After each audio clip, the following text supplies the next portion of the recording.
வகூனு இபாதல்லாஹி இஹ்வானா அல் முஸ்லிம் அஹுல் முஸ்லிம். நீங்கள் எல்லாம் அல்லாஹ்வுடைய அடியார்கள், சகோதரர்களாக இருங்கள். அல் முஸ்லிம் அஹுல் முஸ்லிம், ஒரு முஸ்லிம் இன்னொரு முஸ்லிமுக்கு சகோதரர் என்று சொன்னார்கள். ஒற்றுமை, சமுதாயத்தினுடைய வெற்றி ஒற்றுமையில் தான் இருக்கு. வெற்றி பெற வேண்டுமா, உங்களுக்கு மத்தியில் ஒற்றுமை இருக்கணும். அல்லாஹ்வுடைய கயிற்றை நீங்கள் பற்றி பிடித்தால் உங்களுக்கு ஒற்றுமை, அந்த ஒற்றுமை என்பது நமக்கு வெற்றியை பெற்று தரும். கருத்து வேறுபாடுகள் காலம் தொட்டு காலமா இருக்கும். காலம் தொட்டு காலமாக ஒருத்தர் வேற அரசியல் கட்சியில இருப்பாரு, இன்னொருத்தர் வேற அரசியல் கட்சியில இருப்பாரு. அவருடைய கருத்துக்கள் வேற மாதிரி இருக்கும், இவங்களுடைய கருத்துக்கள் வேற மாதிரி இருக்கும். ஒருத்தர் தௌஹீது பேசுறவரா இருப்பாரு, அவருடைய அக்கீதா கொள்கை வேற மாதிரி இருக்கும். ஒருத்தர் சுன்னத்து ஜமாத்தா இருப்பாரு, அவருடைய நடைமுறைகள் கொள்கைகள் வேற மாதிரி இருக்கும். இப்படி கொள்கைகள் மாறுபடுது, கருத்துக்கள் மாறுபடுது, அரசியல் சூழ்நிலை மாறுபடுது. தவிர நம்மலாம் முஸ்லிம் தான். நமக்கெல்லாம் லா இலாஹ இல்லல்லாஹ் முஹம்மது ரசூலுல்லாஹ் என்ற கலிமா ஒண்ணுதான். நமக்கெல்லாம் கிப்லா ஒண்ணுதான். நமக்கெல்லாம் அதே ஃபஜ்ர் 2 ரக்காயத் தான், லுஹர் 4 ரக்காயத் தான். நமக்கெல்லாம் ஒரே குர்ஆன் தான். நமக்கெல்லாம் ஒரே அல்லாஹ் தான். நமக்கெல்லாம் ஒரே அல்லாஹ்வுடைய தூதர் முஹம்மது ரசூலுல்லாஹ் தான். இது போதாதாங்க நம்முடைய ஒற்றுமைக்கு? இன்னைக்கு பாருங்க, அரசியல் கட்சியில இருந்துகிட்டு பகையை வளர்த்துக்கிட்டு, ஒருத்தர் வேற ஒரு இயக்கத்துல இருந்துகிட்டு, இந்த இயக்கம் அப்படி, அவங்கவுங்க கருத்துப்படி அவங்க நடக்கட்டும். நாளை மறுமையில எது சரி எது தவறு என்று அல்லாஹ் முடிவு பண்ணுவான். அப்போ சமுதாய நலன் என்று வரும் பொழுது, சமுதாயத்துக்கு ஒரு பாதிப்பு என்று வரும் பொழுது, அரசியல் வேறுபாடுகளை தாண்டி, கருத்து வேறுபாடுகளை தாண்டி, கொள்கை வேறுபாடுகளை எல்லாம் கலைந்து விட்டு ஒற்றுமையாக ஒரே கயிற்றில் நாம் நின்றால் நமக்கு வெற்றி நிச்சயம் என்பதை புரிஞ்சுக்கணும். இன்னைக்கு ஒற்றுமை இல்லாம தான் 2 சீட்டுக்கு பேரம் பேசுறோம். நடக்குதா இல்லையா? ஒற்றுமை இல்லாம தான் நீங்க அரசியல் கட்சியை பாருங்க, எல்லாத்துக்கும் 2 சீட்டு தான். நம்மளாம் ஒற்றுமையா இருந்தா 20 சீட்டு கேட்கலாம். நம்முடைய குரல் பாராளுமன்றத்துல ஓங்கி ஒலிக்க வாய்ப்பு இருக்கு. நம்மள்ட்ட ஒற்றுமை இல்ல, அவன் அதை பயன்படுத்திக்கிறான். இப்போ ஒற்றுமையாக வாழக்கூடியவர்களாக நாம் இருக்கணும். பிஹஸ்பி இம்ரிஇன் மினஷ்ஷர்ரி அன் யஹ்கிர அகாஹுல் முஸ்லிம். யார் தெரியுமா ஆக கேடுகட்டவன், ஆக மோசமானவன் யார் தெரியுமா? அல்லாஹ்வுடைய தூதர் சொன்னார்கள், கேவலமான எண்ணமுடையவன் யார் என்றால் நம்முடைய முஸ்லிமான ஒரு சகோதரர் ஒரு தப்பு செய்வார். ஏதோ தவறு எல்லாருக்கும் நடக்கும், நானும் தவறு செய்யக்கூடியவன், நீங்களும் தவறு செய்யக்கூடியவர்கள், பாவங்கள் நடப்பது இயல்பு. அந்த பாவத்தை பயன்படுத்தி அந்த முஸ்லிமுடைய மானத்தை வாங்கணும், அவரை கேவலப்படுத்தணும், அவனை அசிங்கப்படுத்தணுன்றதுக்காக வேண்டி ஊரெல்லாம் போய் சொல்றது, இவன் இப்படி பண்ணா, அவங்க வீட்டுல இப்படியாம, கணவனுக்கும் மனைவிக்கும் சண்டையாம, அவன் இப்படி செஞ்சுட்டாம. ஒருத்தர் செய்த தவறை அதிகமாக நாம் பரப்பும் பொழுது அல்லாஹ்வுடைய தூதர் சொன்னார்கள், தன் சகோதரர் முஸ்லிம் செய்த தவறை மறைக்காமல் அதை ஊரெல்லாம் யார் வெளிச்சம் போட்டு காமிக்கிறாரோ அவன் தான் இருக்கிறதுலே கேவலமானவன். தப்பு செஞ்சவனை கூட அல்லாஹ்வுடைய தூதர் சொல்லல, அந்த தப்பை பரப்புறான் பாருங்க ஊரெல்லாம், அவன் தான் இருக்கிறதுலே கேடுகட்ட ஜென்மம் என்று அல்லாஹ்வுடைய தூதர் ஸல்லல்லாஹு அலைஹி வஸல்லம் சொன்னாங்க. இன்னைக்கு பாருங்க, நம்மளுக்கு ஒரு ஏழை வீட்டுல ஒரு தவறு நடந்துச்சு வைங்களேன், அது எல்லா இடத்துலயும் தெரியும். ஏன்னா அவங்க எல்லாம் கேட்கறதுக்கு ஆள் இல்லை. ஒரு பணக்கார வீட்டுல ஒரு தப்பு நடந்துச்சுன்னா அதை பத்தி யாரும் பேசவும் மாட்டாங்க, அதை பத்தி வாய் திறக்கவும் மாட்டாங்க, அது அப்படியே மூடி மறைஞ்சிடும். இப்ப ஏழை என்றால் ஒண்ணு, பணக்காரன் என்றால் ஒண்ணு. இப்படி யார் மற்றவர்கள் விஷயத்தில் அவருடைய கண்ணியத்தை குலைக்கும் விதமாக ஒருத்தருடைய தவறை சுட்டிக்காட்டி அதை பரப்புகிறார்களோ அவன் இழிவானவன், அவன் கெட்டவன் என்று அல்லாஹ்வுடைய தூதர் ஸல்லல்லாஹு அலைஹி வஸல்லம் சொன்னாங்க. அல்ஹம்துலில்லாஹ், அல்லாஹ்வுடைய கிருபையினால் புனிதமான ரமலானுடைய மாதத்தில் 30 நோன்புகளையும் பிடிக்கக்கூடிய பாக்கியத்தை அல்லாஹ் நமக்கு தந்தான். அத்தோடு இரவு வணக்கங்களில், தராவீஹ் தொழுகைகளில் ஈடுபடக்கூடிய நசீபையும் அல்லாஹு தஆலா நமக்கு தந்தான். அல்ஹம்துலில்லாஹ். இந்த பாக்கியம் என்பது அல்லாஹ்வுடைய அருள். நிறைய நபர்களுக்கு சில பேர் நோன்பே பிடிக்கல. இந்த 1 மாத காலங்கள்ல நோன்பு வச்சிருப்பாங்க, 27 வச்சிருப்பாங்க, இடையில வச்சிருப்பாங்க, நோன்பை பிடிக்காம இருந்திருப்பாங்க. நிறைய நபர்கள் அந்த ரமலானுடைய காலங்கள்ல ஒரு பயன் இல்லாம கழிச்சிருப்பாங்க, சரியா தொழுக கூட வந்திருக்க மாட்டாங்க. இவங்கெல்லாம் அல்லாஹ்வுடைய அருளை விட்டு தூரமாகிறார்கள் என்று அர்த்தம்.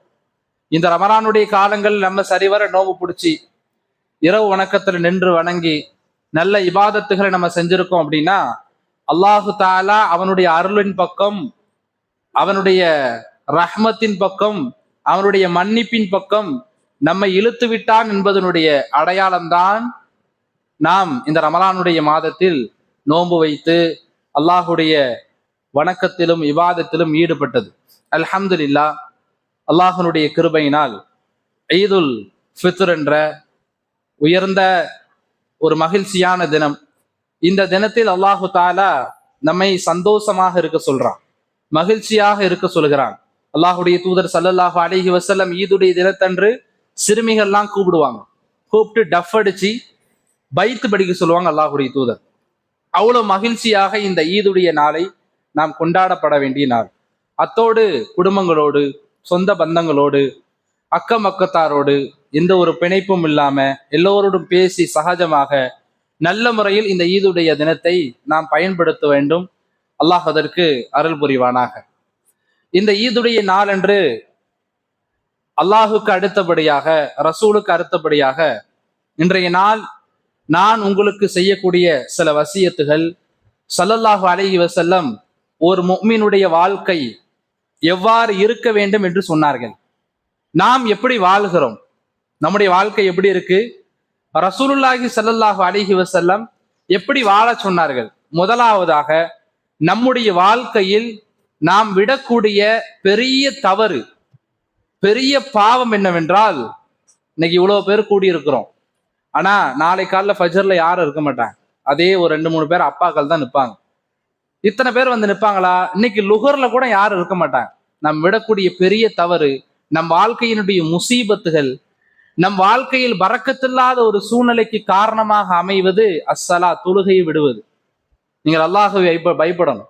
அல்லாஹுடைய தூதர் ஸல்லல்லாஹு அலைஹி வஸல்லம் அவர்கள் தன்னுடைய ஆரம்ப காலத்திலிருந்து தொழுகை கடமையான முதல் கடைசி அவர்களுக்கு முடியாத நேரத்திலும், சக்கராத்துடைய நேரத்திலும் அவர்கள் தொழுகையை விடல. ஒழு செய்ய வச்சாங்க, அவங்கள உட்கார்ந்து அல்லாஹுடைய தூதர் தொழுதாங்க. காரணம், தொழுகையினுடைய அந்த மதிப்பை அல்லாஹுடைய தூதர் விளங்கி இருந்தார்கள், நமக்கு விளக்கப்படுத்தினார் அல்லாஹுடைய தூதர். நாளை மறுமையில் நமக்கு கேட்கப்படக்கூடிய கேள்விகளில் முதலாவது கேள்வி என்னங்க? நீ சம்பாதிச்சியா? வாழ்க்கையில எவ்வளவு தூரத்துக்கு நீ உயர்ந்த? மாசம் இவ்வளவு 15,000 வாங்கினியா? 30,000 சம்பாதிச்சியா? வீடு கட்டினியா? வாசல் கட்டினியா? பைக்கு வாங்கினியா? கார் வாங்கினியா? புது போன் வாங்கினியான்னு அல்லாஹ் கேட்பான். முதலாவது ஒரு மனிதனுடைய கேள்வி என்ன? தொழுகை, அஸ்ஸலாத். அல்லாஹுடைய தூதர் சொன்னார்கள், தொழுகையை பற்றி கேள்வி கேட்கும் பொழுது அவன் தொழுகையை பற்றி சரியாக பதில் சொன்னால், அந்த தொழுகை சீராக அவனுடைய வாழ்க்கையில் இருந்தால் மற்ற அமல்கள் எல்லாம் சீராக இருக்கும் என்று அல்லாஹுடைய தூதர் ஸல்லல்லாஹு அலைஹி வஸல்லம் சொன்னாங்க. அல்லாஹுடைய தூதர் ஸல்லல்லாஹு அலைஹி வஸல்லம் அவர்கள் சக்கராத்துடைய நிலைமையிலும் கடைசி காலத்திலையும் அஸ்ஸலாத் அஸ்ஸலாத் வமா மலக்கத் ஐமானுக்கும், அல்லாஹுடைய தூதர் சொன்னாங்க, கடைசி நேரத்திலும் தொழுகையை பேணுங்கள் மக்களே என்றுதான் சொல்லி அல்லாஹுடைய தூதர் மரணித்தார்கள். அல்லாஹு தஆலா குர்ஆன்ல சொல்லும் பொழுது, கத் அஃபலஹல் முஃமினூன அல்லதீன ஹும் ஃபீ ஸலாத்திஹிம் காஷியூன், யார் 5 நேர தொழுகைகளை பயபக்தியோடு வந்து தொழுகிறார்களோ அவர்களுக்கு இம்மையும் மறுமையினுடைய வெற்றியை அல்லாஹு தஆலா கொடுக்கிறார் என்று அல்லாஹு தஆலா குர்ஆன்ல சொல்றான். இப்ப தொழுகை தான் நம்முடைய வாழ்க்கையினுடைய வெற்றி. நம்மளாம் என்ன நினைச்சுக்கிட்டு இருக்கோம், எந்த நினைப்புல வாழ்றன்னே தெரியல. குர்ஆன் உண்மைதானே, அல்லாஹ் உண்மைதானே, ஹதீஸ் உண்மைதானே, கபருடைய வாழ்க்கை என்பது உண்மைதானே, ஆகிரத் என்பது உண்மைதானே, இதை நம்ம ஈமான் கொண்டிருக்கோமா இல்லையா? லா இலாஹ இல்லல்லாஹ்வை நம்ம ஏத்திருக்கோமா இல்லையா? அப்ப எந்த தைரியத்திலே நாம் தொழுகையை விடுறோம்? இன்றைக்கு இப்ப வரக்கூடிய கூட்டம் லுகருக்கு இருக்காது, அசருக்கு இருக்காது, மகரிப் இருக்காது, நாளைக்கு ஃபஜ்ருக்கு சுத்தமாவே இருக்காது. அதே வயசானவங்க வந்து தொழுவாங்க. அப்ப வாலிபர்கள் எங்க? நடுத்தர வயதுடையவர்கள் எங்க? 7 வயதை கடந்த சின்ன பிள்ளைகள் எங்க? பெண்கள் வீட்டுல தொழுகுவாங்களா? இதோட முடிஞ்சு போயிடுச்சு. எல்லாம் பாதுகாத்தவர்களை தவிர தொழுகையே இல்லை.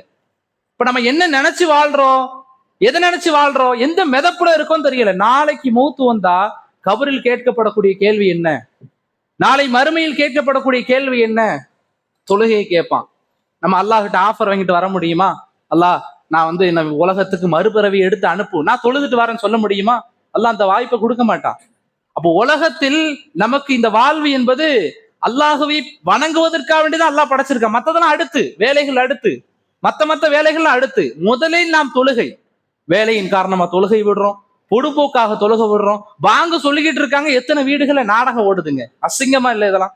எத்தனை வீடுகள்ல நாடகம் ஓடுது, எத்தனை வீடுகள்ல வாங்க சொல்லும் போது டிவி ஓடுது. நம்மளாம் முஸ்லிம்களா? நம்மள்ட்டலாம் ஈமான் இருக்குதா? நம்மளாம் லா இலாஹ இல்லல்லாஹ் கலிமாவை ஏத்துக்கிட்டோமா? இது என்ன மதிப்பு? பாங்குக்கு உண்டான மதிப்பு இல்லை. தொழுகையினுடைய வக்து வந்து ஃபஜ்ருக்கு தூங்கக்கூடிய சமூகம் இன்னைக்கு பாக்குறோம். அல்லாஹுடைய தூதர் ஸல்லல்லாஹு அலைஹி வஸல்லம் சொன்னாங்க, ஃபஜ்ர்ல உங்களுடைய வீட்டு கதவுகளை திறந்து வைங்க, பரக்கத்துடைய மலக்குமார்கள், ரஹ்மத்துடைய மலக்குமார்கள் வருவாங்க. இன்னைக்கு நம்ம என்ன செய்யறோம்? மகரிப்ல கதவை திறக்கிறோம், ஃபஜ்ர்ல கதவை மூடிடுறோம். 8 மணி வரை நம்ம தூங்குறோம். இப்படி இருந்தா நம்ம வீட்டுல எங்க பரக்கத்து வரும்? இப்படி இருந்தா நம்ம வீட்டுல எங்க எங்க நமக்கு செழிப்பு கிடைக்கும்? வறுமை வறுமை, கஷ்டம் கஷ்டம், முசீபத்து முசீபத் என்று புலம்பக்கூடியவர்கள் சுய பரிசோதனை செய்து பாருங்கள். ஏன் உங்களுக்கு முசீபத்? ஏன் உங்களுக்கு கஷ்டம்? உங்க வாழ்க்கையில எதற்காக வேண்டிய சிரமம் வருது? ஏன் உங்க வாழ்க்கையில் தொடர் பிரச்சனைகள் வருது? ஏன் அல்லாஹ் கொடுக்குறான்? அல்லாஹ்க்கு என்ன தலையெழுத்தா நம்மளை சோதிக்கணும்னு? அல்லாஹ் நம்மளை கொட்டி கொட்டி பார்க்கணும். அல்லாஹ்க்கு என்ன ஆசையா? நாம் செய்யக்கூடிய பாவங்களால் நம்ம வீணா போறோம். அதான் காரணம். நம்ம தொழுகையை விட்டோம், நிம்மதியை தொலைத்தோம். தொழுகையை விட்டோம், பரக்கத்துகளை தொலைத்தோம். தொழுகையை விட்டோம், வாழ்க்கையில் எல்லா விதத்தையும் தொலைத்து கொண்டு அல்லாஹ் என்ன சோதிக்கிறானே, அவனா நல்லா வாழ்றானே, இவனா நல்லா வாழ்றானே, இப்படி என்ன அல்லாஹ் சோதிக்கிறான்னு கேட்டா நம்ம முட்டாத்தனம் மடத்தனம்னு அர்த்தம். அப்போ தொழுகையை பேணக்கூடியவர்களாக இருக்கணும். நாளை கேட்கக்கூடிய முதல் கேள்வி தொழுகையை பற்றி. அதே போல நம்முடைய வாழ்வியல், நம்மிடத்தில் இருக்கக்கூடிய கெட்ட குணங்களை முழுவதுமாக நாம் தவிர்த்து விட வேண்டும். அல்லாஹ்வுடைய தூதர் ஸல்லல்லாஹு அலைஹி வஸல்லம் சொன்னார்கள், லா தஹாசது, ஒருவருக்கு ஒருவர் பொறாமப்படாதீங்க. ஒருத்தருடைய வளர்ச்சியை பார்த்து இன்னொருத்தர் பொறாமப்படக்கூடாது. அந்த வளர்ச்சியை நம்மளா கொடுத்தோம்? நம்ம அண்ணன் பெரிய உயரத்துல இருக்காரு, தம்பி பெரிய உயரத்துல இருக்காரு, பக்கத்து வீட்டுக்காரன் நம்ம கூட உள்ளவன் நல்லா வளர்ந்துட்டான், அந்த வளர்ச்சியை நம்ம கொடுத்தோமா? நம்ம கொடுத்தா நம்ம பொறாமப்படலாம். அதை கொடுத்தது அல்லாஹ். அல்லாஹ் கொடுத்த அந்த வளர்ச்சியை பார்த்து பொறாமைப்படுவதற்கு நமக்கு எந்த ரைட்ஸும் இல்லை. அந்த பொறாமைப்படுவதற்கு நமக்கு எந்த அதிகாரமும் கிடையாது. ஒருத்தருக்கு அல்லாஹ் வாழ்வாதாரத்தை கொடுக்கிறான், வசதியை கொடுக்கிறான், காசு பணங்களை கொடுக்கிறான், கார் பங்களாவை கொடுக்கிறான் அப்படின்னா அது அல்லாஹ் அவர்களுக்கு கொடுத்ததை தவிர நாம் அவர்கள் மீது பொறாமைப்படுவதற்கு எதுவும் இல்லை. நல்ல புரிஞ்சுக்கோங்க, பொறாமைக்காரன் மட்டமாகி கொண்டே இருப்பான். பொறாமை என்ற தீய குணம் அடுத்தவனை பார்த்து அப்படியே கரும்புறது. எப்படிரா இவன் நல்லா இருக்கான், எப்படிரா இவன் நல்லா இருக்கா, வீட்டுல ஃப்ரிட்ஜ் வாஷிங் மிஷின் வச்சு நல்ல சுகபோகமா இருக்காளே, இப்படி அடுத்தவர்களை பார்த்து பொறாமைப்பட்டால் அந்த பொறாமைக்காரனுக்கு என்ன தெரியுமா? கேவலம், இழிவு. அவன் அப்படியே தான் இருப்பான். அவன் வாழ்க்கையில முன்னேற்றமே ஏற்படாது. கொஞ்சம் கூட முன்னேற்றத்தை கொடுக்க மாட்டான். யார் மீது நாம் பொறாமைப்படுகிறோமோ, யாரை பார்த்து வெந்து விருகிறோமோ அவர்களுக்கு அல்லாஹு தஆலா மென்மேலும் வளர்ச்சியை கொடுப்பான். ஏன்னா நாம் பொறாமை என்ற கெட்ட குணத்தால் அவனுடைய வளர்ச்சியை பார்த்து பார்த்து நாம் இழிவடைய வேண்டும் என்பதற்காக வேண்டிய அல்லாஹ் யார் மீது நாம் பொறாமைப்படுகிறோமோ அவருக்கு அல்லாஹ் வளர்ச்சியை கொடுத்து கொண்டே இருப்பான். லா தஹாசது, முதலாவது அல்லாஹ்வுடைய தூதர் சொன்னாங்க, ஒருத்தருக்கு ஒருத்தர் பொறாமைப்படாதீங்க. அவருக்கு கொடுத்ததை அல்லாஹ் எனக்கும் கொடு என்று நினையுங்கள். அல்லாஹ்வுடைய தூதர் ஸல்லல்லாஹு அலைஹி வஸல்லம் சொன்னார்கள், வலா தனாஜசு, உங்களுக்கு ஒருத்தருக்கு மத்தியில ஏமாத்தாதீங்க, மோசடி செய்யாதீங்க. சொத்தை ஏமாத்தி புடுங்கிறது பாக்குற நடக்குதா இல்லையா? நம்பிக்கை துரோகம், ஏமாத்துறது. நீங்கள் இன்று ஏமாற்றினால் நாளை அல்லாஹ் உங்களை வேற ஏதாவது ஒரு சூழ்ச்சியை செய்து ஏமாற்றுவான். ஏமாற்றினால் ஏமாற்றப்படுவீர்கள். அல்லாஹ்வுடைய தூதர் சொன்னார்கள், வலா தனாஜசு, உங்கள் ஒருவருக்கு ஒருவர் மத்தியில் நீங்கள் ஏமாத்தியது. வலா தபாகலு, அல்லாஹ்வுடைய தூதர் சொன்னார்கள், நீங்கள் ஒருவருக்கு ஒருவர் கோவப்படாதீங்க. குடும்பத்துல, மனைவி மக்களிடத்துல, யாரிடத்திலும் உங்களுடைய கோபத்தை வெளிப்படுத்தாதீங்க. கோபம் என்பது அது ஒரு விஷம். கோபம் என்பது ஷைத்தானுடைய புறத்திலிருந்து வர்றது. அது கண்டிப்பாக பிரச்சனைகளை அதிகப்படுத்தும். நிதானம் தான் அமைதியை கொண்டு வரும். வீட்டுல நிதானம் தான் வாழ்க்கையில் சமரசத்தை கொண்டு வரும். நிதானம் தான் வாழ்க்கையினுடைய நிம்மதி, குடும்பத்துடைய நிம்மதி. என்னைக்கு கோபம் நம்ம இடத்துல உச்சமாக இருக்கும், சில பேர் சொல்லுவாங்க, டேய் நான் டெம்பர்ரா, டக்குன்னு கோவப்படுவேன்டா, எங்கிட்ட வச்சுக்காதடா, இதுல பெருமை.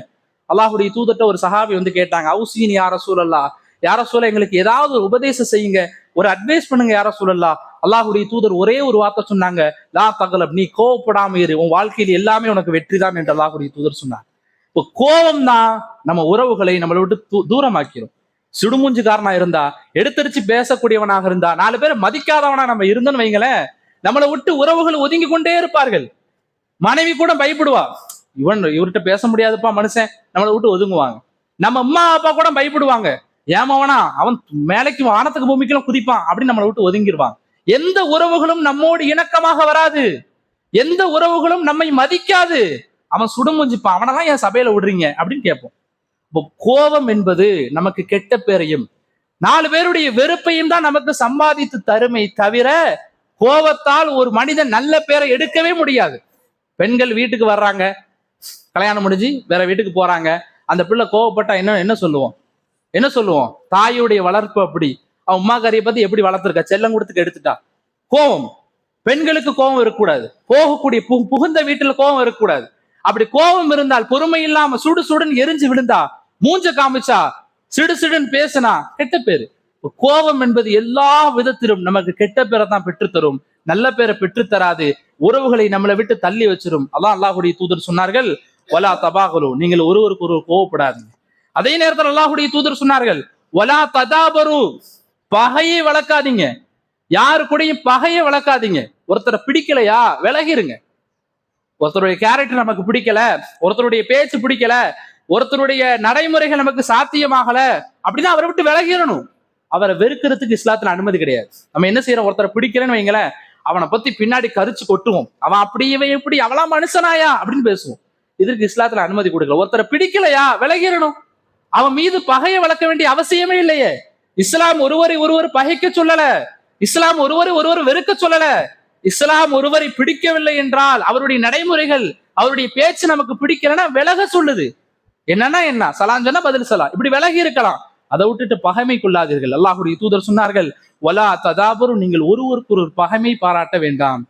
அல்லாஹ்வுடைய தூதர் சொன்னார்கள், வலா யபி பஅலுக்கும் அலா பைஇன் பஅலின், ஒருத்தர் ஒரு வியாபாரம் செய்யறாருன்னா அதே வியாபாரத்தை போட்டிக்காக நீ செய்யாதீங்க. ஒருத்தர் நம்ம ஊர்ல டீ கடை போட்டிருக்காரு, அவன் டீ கடையை வீழ்த்துற அளவுக்கு நான் ஒரு டீ கடை போட வேண்டாம். போட்டிக்கு போட்டியா? ஒருத்தருடைய வியாபாரத்தை வீழ்த்த வேண்டும் என்பதற்காக வேண்டி இன்னொருத்தர் வியாபாரம் செய்யாதீங்க. அதனால் உங்களுக்கு மத்தியில் பகை வளரும், அதனால் உங்களுக்கு மத்தியில் பொறாமை வளரும், அதனால் உங்களுக்கு மத்தியில் போட்டி வளரும். அந்த போட்டியும் பொறாமையும் பகையும் என்ன செய்யும், ஒருத்தருக்கு ஒருத்தர் மத்தியில மோதிடுவாங்க. இன்னைக்கு வியாபாரத்துல எவ்வளவு மோதல்கள் நடக்கு. அப்ப ஒருத்தருடைய வியாபாரத்தை இன்னொருத்தர் போட்டிக்காக வேண்டி செய்ய வேண்டாம் என்று அல்லாஹ்வுடைய தூதர் சொன்னார்கள். அடுத்த அல்லாஹ்வுடைய தூதர் ஸல்லல்லாஹு அலைஹி வஸல்லம் சொன்னார்கள், வகூனு இபாதல்லாஹி இஹ்வானா அல் முஸ்லிம் அகுல் முஸ்லிம், நீங்கள் எல்லாம் அல்லாஹ்வுடைய அடியார்கள், சகோதரர்களாக இருங்கள். அல் முஸ்லிம் அகுல் முஸ்லிம், ஒரு முஸ்லிம் இன்னொரு முஸ்லிமுக்கு சகோதரர் என்று சொன்னார்கள். ஒற்றுமை, சமுதாயத்தினுடைய வெற்றி ஒற்றுமையில் தான் இருக்கு. வெற்றி பெற வேண்டுமா, உங்களுக்கு மத்தியில் ஒற்றுமை இருக்கணும். அல்லாஹ்வுடைய கயிற்றை நீங்கள் பற்றி பிடித்தால் உங்களுக்கு ஒற்றுமை, அந்த ஒற்றுமை என்பது நமக்கு வெற்றியை பெற்று தரும். கருத்து வேறுபாடுகள் காலம் தொட்டு காலமா இருக்கும். காலம் தொட்டு காலமாக ஒருத்தர் வேற அரசியல் கட்சியில இருப்பாரு, இன்னொருத்தர் வேற அரசியல் கட்சியில இருப்பாரு. அவருடைய கருத்துக்கள் வேற மாதிரி இருக்கும், இவங்களுடைய கருத்துக்கள் வேற மாதிரி இருக்கும். ஒருத்தர் தௌஹீது பேசுறவரா இருப்பாரு, அவருடைய அகீதா கொள்கை வேற மாதிரி இருக்கும். ஒருத்தர் சுன்னத்து ஜமாத்தா இருப்பாரு, அவருடைய நடைமுறைகள் கொள்கைகள் வேற மாதிரி இருக்கும். இப்படி கொள்கைகள் மாறுபடுது, கருத்துக்கள் மாறுபடுது, அரசியல் சூழ்நிலை மாறுபடுது. தவிர நம்மலாம் முஸ்லிம் தான். நமக்கெல்லாம் லா இலாஹ இல்லல்லாஹ் முஹம்மது ரசூலுல்லாஹ் என்ற கலிமா ஒண்ணுதான். நமக்கெல்லாம் கிப்லா ஒண்ணுதான். நமக்கெல்லாம் அதே ஃபஜ்ர் 2 ரக்காயத் தான், லுஹர் 4 ரக்காயத் தான். நமக்கெல்லாம் ஒரே குர்ஆன் தான். நமக்கெல்லாம் ஒரே அல்லாஹ் தான். நமக்கெல்லாம் ஒரே அல்லாஹ்வுடைய தூதர் முஹம்மது ரசூலுல்லாஹ் தான். இது போதாதாங்க நம்முடைய ஒற்றுமைக்கு? இன்னைக்கு பாருங்க, அரசியல் கட்சியில இருந்துகிட்டு பகையை வளர்த்துக்கிட்டு, ஒருத்தர் வேற ஒரு இயக்கத்துல இருந்துகிட்டு, இந்த இயக்கம் அப்படி, அவங்கவுங்க கருத்துப்படி அவங்க நடக்கட்டும். நாளை மறுமையில எது சரி எது தவறு என்று அல்லாஹ் முடிவு பண்ணுவான். அப்போ சமுதாய நலன் என்று வரும் பொழுது, சமுதாயத்துக்கு ஒரு பாதிப்பு என்று வரும் பொழுது, அரசியல் வேறுபாடுகளை தாண்டி, கருத்து வேறுபாடுகளை தாண்டி, கொள்கை வேறுபாடுகளை எல்லாம் கலைந்து விட்டு ஒற்றுமையாக ஒரே கயிற்றில் நாம் நின்றால் நமக்கு வெற்றி நிச்சயம் என்பதை புரிஞ்சுக்கணும். இன்னைக்கு ஒற்றுமை இல்லாம தான் 2 சீட்டுக்கு பேரம் பேசுறான். நடக்குதா இல்லையா? ஒற்றுமை இல்லாம தான் நீங்க அரசியல் கட்சியை பாருங்க, எல்லாத்துக்கும் 2 சீட்டு தான். நம்மளாம் ஒற்றுமையா இருந்தோம்னா 20 சீட்டு கேட்கலாம். நம்முடைய குரல் பாராளுமன்றத்துல ஓங்கி ஒலிக்க வாய்ப்பு இருக்கு. நம்மள்ட்ட ஒற்றுமை இல்லை, அவன் அதை பயன்படுத்திக்கிறான். இப்போ ஒற்றுமையாக வாழக்கூடியவர்களாக நாம் இருக்கணும். அல்லாஹ்வுடைய தூதர் ஸல்லல்லாஹு அலைஹி வஸல்லம் அவர்கள் சொன்னார்கள், லா யலிமுஹு, யாருக்கும் நீங்க அநியாயம் செய்யாதீர்கள், யாருக்கும் நீங்கள் அநியாயம் நினைக்காதீர்கள். வலா யஹ்துலுஹு, அதே போல யாருக்கும் துரோகம் செய்யாதீர்கள், நம்பிக்கை துரோகம் யாருக்கும் செய்யாதீங்க.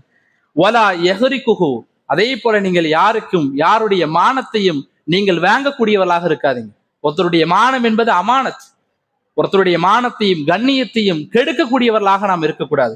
அல்லாஹ்வுடைய தூதர் சொன்னார்கள், பிஹஸ்பி இம்ரிஇன் மினஷ் ஷர்ரி அன் யஹ்கிர அகாஹுல் முஸ்லிம், யார் தெரியுமா ஆக கேடுகட்டவன், ஆக மோசமானவன் யார் தெரியுமா? அல்லாஹ்வுடைய தூதர் சொன்னார்கள், கேவலமான எண்ணமுடையவன் யார் என்றால், நம்முடைய முஸ்லிமான ஒரு சகோதரர் ஒரு தப்பு செய்வார்.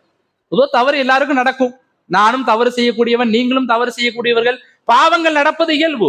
அந்த பாவத்தை பயன்படுத்தி அந்த முஸ்லிமுடைய மானத்தை வாங்கணும், அவரை கேவலப்படுத்தணும், அவனை அசிங்கப்படுத்தணுன்றதுக்காக வேண்டி ஊரெல்லாம் போய் சொல்றது, இவன் இப்படி பண்ணா, அவங்க வீட்டுல இப்படியாம, கணவனுக்கும் மனைவிக்கு சண்டையாம அவன் இப்படி செஞ்சுட்டான். ஒருத்தர் செய்த தவறை அதிகமாக நாம் பரப்பும் பொழுது அல்லாஹ்வுடைய தூதர் சொன்னார்கள், தன் சகோதரர் முஸ்லிம் செய்த தவறை மறைக்காமல் அதை ஊரெல்லாம் யார் வெளிச்சம் போட்டு காமிக்கிறாரோ அவன் தான் இருக்கிறதுலே கேவலமானவன். தப்பு செஞ்சவனை கூட அல்லாஹ்வுடைய தூதர் சொல்லல, அந்த தப்பை பரப்புறான் பாருங்க ஊரெல்லாம், அவன் தான் இருக்கிறதுலே கேடுகட்ட ஜென்மம் என்று அல்லாஹ்வுடைய தூதர் ஸல்லல்லாஹு அலைஹி வஸல்லம் சொன்னாங்க. இன்னைக்கு பாருங்க, நம்மளுக்கு ஒரு ஏழை வீட்டுல ஒரு தவறு நடந்துச்சு வைங்களேன், அது எல்லா இடத்துலயும் தெரியும். ஏன்னா அவங்க எல்லாம் கேட்கறதுக்கு ஆள் இல்லை. ஒரு பணக்கார வீட்டுல ஒரு தப்பு நடந்துச்சுன்னா அதை பத்தி யாரும் பேசவும் மாட்டாங்க, அதை பத்தி வாய் திறக்கவும் மாட்டாங்க, அது அப்படியே மூடி மறைஞ்சிரும். இப்ப ஏழை என்றால் ஒண்ணு, பணக்காரன் என்றால் ஒண்ணு. இப்படி யார் மற்றவர்கள் விஷயத்தில் அவருடைய கண்ணியத்தை குலைக்கும் விதமாக ஒருத்தருடைய தவறை சுட்டிக்காட்டி அதை பரப்புகிறார்களோ அவன் இழிவானவன், அவன் கெட்டவன் என்று அல்லாஹ்வுடைய தூதர் ஸல்லல்லாஹு அலைஹி வஸல்லம் சொன்னார். யாருடைய தவறுகளை பரப்பக்கூடாது. அல்லாஹ்வுடைய தூதர் ஸல்லல்லாஹு அலைஹி வஸல்லம் சொன்னார்கள், குல்லு முஸ்லிமி அலல் முஸ்லிமி ஹராமுன், ஒவ்வொரு முஸ்லிமுக்கும் இன்னொரு முஸ்லிமின் மீது, நம் சகோதரர்கள் முஸ்லிமின் மீது 3 விஷயங்கள் தடுக்கப்பட்டு இருக்கிறது என்று சொன்னார். முதலாவது தமுகு, அவனுடைய ரத்தம், யாரையும் நம்ம கொலை செய்யக்கூடாது. ஓ மாலுகு, அவனுடைய பணம், அநியாயமாக யாருடைய சொத்தையும் பணத்தையும் நாம் பறிச்சிடக்கூடாது. ஓ இருளுகு, அவனுடைய மானம், யாருடைய மானத்தையும் வேண்டும் என்றோ அல்லது அநியாயமாகவோ அல்லது அவதூறு பேசி யாருடைய மானத்தையும் நம்ம வாங்கிடக்கூடாது. பொறாமை வந்துட்டு வைங்கள, என்ன அது அடுத்த ஸ்டெப் என்ன பண்ணுவோம், அந்த பொறாமையினுடைய விளைவு ஏதாவது அவன் இமேஜ் டேமேஜ் பண்ணணும்னு அவதூறு பரப்புவோம், செய்யாத சொல்றது, இல்லாத சொல்றது. இப்படி ஒருத்தருடைய மானத்தை வாங்குவதற்காக வேண்டிய நீங்க முயற்சி செய்யக்கூடாது.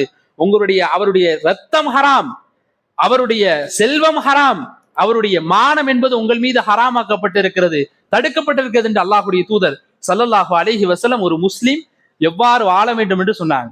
குறிப்பாக சொந்த பந்தங்கள், உறவுகளோடு நாம் இணைந்து வாழணும். இன்னைக்கு பாருங்க, நம்மளுக்குள்ள எவ்வளவு பிரிவு, அக்கா தம்பி பேசுறது இல்ல, அண்ணன் தம்பி பேசுறது இல்ல, ஒரே குடும்பத்துல இருக்காங்க, ஒரே வீட்டுல இருக்காங்க, மாமனாரும் மருமகளும் பேசுறது இல்ல, மாமியாரும் மருமகளும் பேசுறது இல்ல. இன்னைக்கு நடக்குதா இல்லையா? மூஞ்சு தூக்கிட்டு போறாங்க. அல்லாஹ் பாதுகாக்கணும். இந்த குடும்பங்களுக்கு மத்தியில் ஒற்றுமை இருந்தாதான் நமக்கு பரக்கத்தை வீட்டுல கிடைக்கும். அல்லாஹ்வுடைய தூதர் ஸல்லல்லாஹு அலைஹி வஸல்லம் சொன்னார்கள், மன் அஹப்ப அன் யுப்ஸத லஹு ஃபீ ரிஸ்கிஹி வ இன்ஸஅ லஹு ஃபீ அஸரிஹி ஃபல்யஸிர் ரஹிமா. அல்லாஹ்வுடைய தூதர் சொன்னார்கள், உங்கள் வாழ்க்கையில் பரக்கத்து வேண்டுமா, செல்வ செழிப்பு வேண்டுமா, நீண்ட ஆயுளோடு நீங்கள் வாழ வேண்டும் என்று ஆசைப்படுகிறீர்களா, உங்களுடைய இரத்த பந்த உறவுகளை எல்லாம் நீங்கள் சேர்ந்து வாழுங்கள் என்று அல்லாஹ்வுடைய தூதர் சொன்னார். சொந்த பந்தங்களை சேர்ந்து வாழ்வது மூலியமாக அல்லாஹ்வுடைய தூதர் சொன்னது நீண்ட ஆயுள் நமக்கு கிடைக்குது, அதோடு ஆரோக்கியமான நல்ல செல்வத்தையும் அல்லாஹு தாலா நமக்கு தருகிறான் என்று அல்லாஹ்வுடைய தூதர் ஸல்லல்லாஹு அலைஹி வஸல்லம் சொன்னார். இன்னைக்கு உறவுகள்கிட்ட நம்ம எப்படி இருக்கிறோம், அவங்க ஏதாவது நமக்கு செஞ்சா பதிலுக்கு நம்ம செய்யணும், அவ்வளவுதான் உறவு. அவங்க நம்ம வீட்டுக்கு வரும் பொழுது ஏதாவது நம்ம ஃபங்க்ஷன்ல ஒரு 1000 மொய் வைக்கிறாங்கன்னா பதிலுக்கு போய் அவங்க ஃபங்க்ஷன்ல சரி மொய் வச்சுட்டாலே போய் வச்சுட்டு வந்துருவோமே, அப்படிதான் போறோம். ஒரு முஹப்பத்தாக அவங்க வீட்டுல உள்ள வேலைகள்ல பங்கெடுப்போம், அவங்களுக்கு ஒரு ஒத்தாசையா இருப்போம், ஒரு ஆசையாக குடும்ப உறவை சேர்ந்து வாழணும் யாரும் போல. சும்மா கடமைக்கு பேசுறோம், சும்மா கடமைக்கு போய் கலந்துகிட்டு வர்றோம். அல்லாஹ்வுடைய தூதர் ஸல்லல்லாஹு அலைஹி வஸல்லம் அவர்கள் சொன்னார்கள், லைசல் வாசிலு பில் முகாஃபி, ஒருத்தருக்கு ஒருத்தர் நீ இதை தந்த நான் அதை தந்தேன் இப்படி சேர்ந்து வாழ்வது பேரு உறவை பேணுவது அல்ல. வலாக்கினில் வாசிலு அல்லதி இதா கதஅத் ரஹிமஹு ஓ வஸலஹா. அல்லாஹ்வுடைய தூதர் சொன்னார்கள், உறவு முறிந்தாலும் அந்த உறவை மீண்டும் சேர்க்கிறாரு, அவர்தான் உறவை பேணியவர் என்று அல்லாஹ்வுடைய தூதர் சொன்னாங்க. வெறுமனே அவங்க பேசினா நம்ம பேசுவோம், அவங்க ஏதாவது சொன்னா நம்ம சொல்லுவோம், இது உறவை பேணுவதல்ல. ஒருத்தருக்கு மத்தியில பிணக்கு ஏற்பட்டுட்டு சண்டை ஏற்பட்டுனா அந்த சண்டையை சமாதானம் செய்ய யார் முன் வருகிறாரோ அவர்தான் உறவை பேணுபவர். இன்னைக்கு பாருங்க, நம்மளுக்கு ஈகோ, அவன் பேச மாட்டானோ, ஏன் அவ பேச மாட்டாளோ, நான் தான் போய் பேசணுமோ, அப்படி ஒருத்தருக்கு மத்தியில ஈகோவிலேயே நிறைய பேருடைய குடும்பம் ஒன்று சேர மாட்டேங்குது, நிறைய பேருடைய குடும்பம் ஒரு ஒரு ஒற்றுமைக்கே வரல. காரணம் என்ன? ஈகோ. அல்லாஹ்வுடைய தூதர் சொன்னாங்க, உங்களுக்கு மத்தியில சண்டையா, முதல்ல நீங்க போய் பேசுங்க, நீங்க போய் பேசி சேருவதுதான் நீங்கள் உறவை சேர்ந்து வாழுகிறீர்கள் என்ற அர்த்தம். இப்படி நீங்கள் செய்யறதுனால உங்களுக்கு என்ன கிடைக்குது? உங்கள் வாழ்க்கையில் பரக்கத், செல்வத்துல பரக்கத்து கிடைக்குது. அல்லாஹ் உங்களுக்கு நீண்ட ஆயுளை தருகிறான் என்று அல்லாஹ்வுடைய தூதர் ஸல்லல்லாஹு அலைஹி வஸல்லம் சொன்னார்கள். அடுத்தபடியாக மத நல்லிணக்கம் நமக்குள்ள இருக்கணும். சகோதர சமயத்தவர்களோடு, ஹிந்து சகோதரர்களோடு, கிறிஸ்டின் சகோதரர்களோடு மத நல்லிணக்கத்தோடு இருக்கணும். எக்காரணத்தை கொண்டும் அவர்கள் தவறு செய்யும் பொழுது அவர்களுடைய கடவுள்களை பத்தியோ அல்லது அந்த மதத்தை பத்தியோ அந்த கேஸ்ட பத்தியோ நம்ம இழிவாக நம்ம பேசக்கூடாது, மனசுல கூட நினைக்க கூடாது. ஸல்லல்லாஹு அலைஹி வஸல்லம் அப்படி யாரையும் கேஸ்ட் ஜாதி ரீதியாகவோ அல்லது மத ரீதியாகவோ அல்லாஹுடைய தூதர் பேசியதும் இல்லை, மனதில் நிலைத்ததும் இல்லை. மத ரீதியான ஒற்றுமை நம்ம இடத்துல இருக்கணும். நம்ம பள்ளிவாசல ஒரு ஃபங்க்ஷன் நடத்தும் பொழுது மாற்று மதத்தவர்களையும் கூப்பிட்டு மத நல்லிணக்கத்தை ஏற்படுத்தணும். ஏன்னா காலங்கள் மோசமாகிட்டே இருக்கு. இன்னைக்கு இருக்கக்கூடிய பிரதமர் இன்னும் கொஞ்ச நாள் தான் இருப்பாரு, இதான் ஃபேக்ட். இன்னைக்கு இருக்கக்கூடிய பிரதமர் இன்னும் கொஞ்ச நாள் இருப்பாரு. இதுக்கு பிறகு இன்னொரு பிரதமர் வருவாரு, அது யாருன்னு உங்களுக்கு தெரியும். அவர் வந்த உடனே முதல் சட்டம் என்ன தெரியுமா? அரசியலமைப்பு சட்டத்தை தூக்கி வீசுவாங்க. அரசியலமைப்பு சட்டத்தை தூக்கி வீசிடுவாங்க. தூக்கி வீசிட்டு மனுநீதி தர்மத்தை கொண்டு வந்து வைப்பாங்க. அந்த மனுநீதி தர்மம் வந்துட்டுன்னா எல்லாம் பாதுகாக்கணும், நமக்கெல்லாம் பாதுகாப்பே கிடையாது. நம்மளாம் என்ன செய்ய வேண்டியதா? மூட்டை முடிச்சு கட்டிட்டு அல்லது அகதிகளாக ஆகணும் அல்லது வேற எங்கேயாவது நம்ம போகணும். இப்படிப்பட்ட சூழல் நம்முடைய நாட்டில் நடக்கிறதை கொண்டு யாருக்கு வாக்களிக்க வேண்டும் என்பதையும் நீங்கள் தெளிவாக முடிவெடுக்கணும். இந்த கட்சி தான் அந்த கட்சி தான் சொல்ல வரல. யாருக்கு வாக்களித்தால் நாம் பாதுகாப்பாக இருப்போம். எல்லாருமே திருடு, எல்லாருமே என்ன செய்வாங்க? சில தவறுகள் செய்யறாங்க. ஆனா யாருக்கு வாக்களித்தால் நம்முடைய மத உரிமைகள் பாதுகாக்கப்படும், நமக்கு எந்த கட்சிக்கு வாக்களித்தால் நம்ம பாதுகாப்பாக இந்த நாட்டில் இருக்க முடியும் என்பதை தான் நாம் முதலில் விளங்கி வாக்களிக்க வேண்டும். அவங்க கொள்ளடிக்கிறாங்க, இவங்க கொள்ளடிக்கிறாங்க, ஆட்சி மாற்றம் வேண்டும், அது வேண்டும், புரட்சி எல்லாம் பேசக்கூடாது. அப்படி புரட்சி பேசி ஓட்டுகளை பிரிச்சு நவுதுபில்லா, நாளைக்கு நம்ம தான் என்ன செய்வோம்? நடுத்தரில் வந்து நம்ம சமுதாயம் தான் நடுத்தரில் வந்து நிற்கும். அதனால் வாக்களிக்கு இன்ஷா அல்லாஹ் தேர்தல் வர இருக்குது. வாக்களிக்கும் பொழுது தெளிவாக வாக்களியுங்க.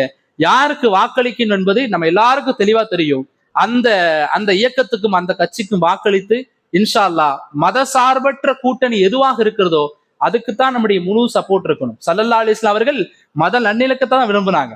மதத்தை சார்ந்து நடத்தக்கூடிய இயக்கங்களையும் மதத்தை சார்ந்து பேசக்கூடியவர்களும் அல்லாஹுடைய தூதர் என்றைக்குமே அங்கீகரித்தது கிடையாது. அல்லாஹுடைய தூதர் ஒரு யூதனை கூட அரவணைச்சு தான் பழக்கம். ஒரு காஃபிர், ஒரு முஷ்ரிக்கை கூட அல்லாஹுடைய தூதர் அரவணைச்சு தான் பழக்கம். மத நல்லிணக்கத்தோடு மத சார்பற்ற ஒரு கூட்டணிக்கு நாம் இன்ஷா அல்லாஹ் வாக்களிக்கிறதுக்கு முன் வரணும். நம் வாக்குதான் இந்த நாட்டினுடைய தலையெழுத்தை மாற்றும் என்பதை புரிஞ்சு கொண்டு இன்ஷா அல்லாஹ் வரக்கூடிய காலங்கள்ல தொழுகையை அதிகமாக நம்ம கடைபிடிக்கணும். அதே நேரத்துல நம்ம இடத்துல இருக்கக்கூடிய கெட்ட குணங்களை களைந்தெடுக்கணும். கணவன் மனைவி ஒற்றுமையாக இருக்கணும், குடும்ப ஒற்றுமையாக இருக்கணும், உறவுகளுக்கு மத்தியில் பிணக்கு ஏற்படக்கூடாது, நம்முடைய தெரு ஒற்றுமையாக இருக்கணும், நம்முடைய ஊர் ஒற்றுமையாக இருக்கணும், நம்முடைய நாடு ஒற்றுமையாக இருக்கணும். எல்லாருக்கும் மத்தியில் ஒற்றுமையை பேணி வாழக்கூடிய நசீபை வல்ல ரஹ்மான் நமக்கு தரணும். எதை கேட்டவோ அதுபடி வாழ்ந்து மறைவதற்கு வல்ல ரஹ்மான் நமக்கு எல்லாம் கிருபை செய்யணும். மருத்துவமனை கஷ்டங்கள், அதனுடைய சிரமங்கள், அதையெல்லாம் விட்டு அல்லாஹு தஆலா அனைவர்களையும் பாதுகாத்து அருள் புரியணும். மறுமை நாள் வரை, கியாமத் நாள் வரைக்கும் இஸ்லாமிய சமூகத்துக்கு எந்த ஒரு பாதிப்பும் இல்லாமல் அல்லாஹு தஆலா நம்முடைய சமூகத்தை இந்தியாவிலும் மற்ற நாடுகளில் குறிப்பாக பலஸ்தீன் மக்களையும் அல்லாஹு தஆலா பாதுகாத்து அருள் புரியணும். நம்முடைய குடும்பங்கள், நம்முடைய பிள்ளைகள், இவருடைய வாழ்க்கையிலும் ஆயுளிலும் அல்லாஹு தஆலா பரக்கத் செய்யணும். குடும்ப ஒற்றுமை அல்லாஹு தஆலா ஏற்படுத்தணும். இதுக்கெல்லாம் இன்ஷா அல்லாஹ் துஆ செய்து வாழ்த்தி தக்கபல் அல்லாஹு மின்னா வ மின்கும் வஸாயிரி அமாலிக்கும் என்று வாழ்த்தி இன்ஷா அல்லாஹ் என்னுடைய உரையை நிறைவு செய்கிறேன். வாஹிரு தஅவானா அல்ஹம்துலில்லாஹி ரப்பில் ஆலமீன். அஸ்ஸலாமு அலைக்கும் வரஹ்மத்துல்லாஹி தஆலா வ பரகாத்துஹு.